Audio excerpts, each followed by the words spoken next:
Het doel is om een Digital Trust Center op te zetten. Dat moet een kennisnetwerk wezen van onderwijs, bedrijven en de politie, maar als doel om de criminaliteit op het internet vlugger om te pakken.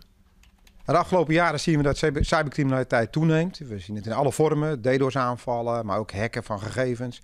Dat doen we dus politie natuurlijk van alles aan. We proberen het op te sporen. Maar er is ook een barrière nodig samen met het bedrijfsleven.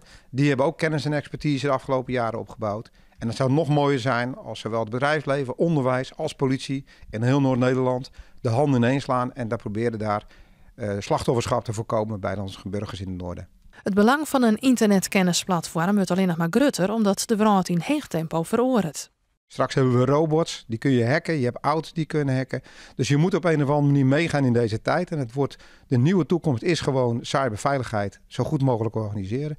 Dus kan zo'n Trust Center ons helpen.